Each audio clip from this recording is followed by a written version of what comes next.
जब अयोध्या में शासन करते हुए बहुत समय बीत गया तब एक दिन रामचंद्र जी सीता के गर्भवती होने का समाचार पाकर अत्यंत प्रसन्न हुए।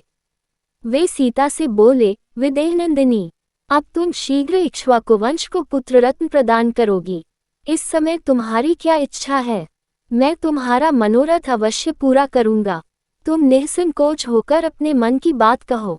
पति के मृदु वचन सुनकर सीताजी मुस्कुराकर बोली, स्वामी, मेरी इच्छा एक बार उन पवित्र तपोवनों को देखने की हो रही है। मैं कुछ समय उन महर्षि तपस्वियों के पास रहना चाहती हूँ जो कंदमूल फल खाकर गंगा के तट पर तपस्या करते हैं। कम से कम एक रात्रि वहां निवास करके मैं उन्हें उग्र तपस्या करते देखना चाहती हूँ। इस समय यही मेरी अभिलाषा है।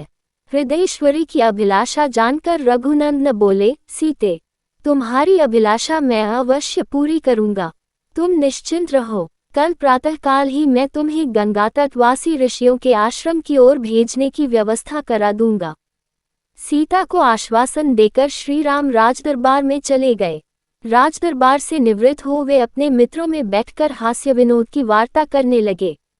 मित्र मंडली में उनके बाल सखा विजय, मधुवत, काश्यप, मंगल, कुल, सुराजी, कालियक, भद्र, दंतवक्त्र और सुभागद थे। बातों ही बातों में रामचंद्र ने पूछा, भद्र, आजकल नगर में किस बात की चर्चा विशेष रूप से होती है? नगर और जनपद के लोग मेरे, सीता, भरत, लक्ष्मण आदि भाइयों और माता कैकेयी के विषय में क्या क्या बातें करते हैं। प्रायः देखा जाता है कि राजा यदि आचार विचार से हीन हो तो सर्वत्र उसकी निंदा होती है। भद्र ने उत्तर दिया, सौम्य, सर्वत्र आपके विषय में अच्छी ही चर्चा सुनने को मिलती है। दशग्रीव पर जो आपने विजय प्राप्त की है, उसको लेकर सब लोग आपकी खूब प्रशंसा करते हैं और आपकी वीरता की कहानी अपने बच्चों को बड़े उत्साह से सुनाते हैं। रामचंद्र बोले, भद्र, ऐसा नहीं हो सकता कि सब लोग मेरे विषय में सब अच्छी ही बातें कहें। कुछ ऐसी भी बातें हो सकती हैं जो उन्हें अच्छी न लगती हों। संसार में सभी प्रवृत्ति के लोग होते हैं, इसलिए तुमने जो कुछ भी सुना हो निश्चिंत होकर बेखट के कहो। यदि उन्हें मुझमें कोई दोष दिखाई देता होगा तो मैं उसे दूर करने की चेष्टा करूंगा। ये सुनकर भद्र बोला, वे कहते हैं कि श्री राम ने समुद्र पर पुल बांधकर ऐसा दुष्कर कार्य किया है जिसे देवता भी नहीं कर सकते। रावण को मारकर वानरों को भी वश में कर लिया, परंतु एक बात खटकती है। रावण को मारकर उस सीता को घर ले आए जो इतने दिनों तक रावण के पास रही। फिर सीता से घृणा करने के बजाय उन्होंने उसे कैसे अपने पास रख लिया? भला सीता का चरित्र क्या वहां पवित्र रहा होगा?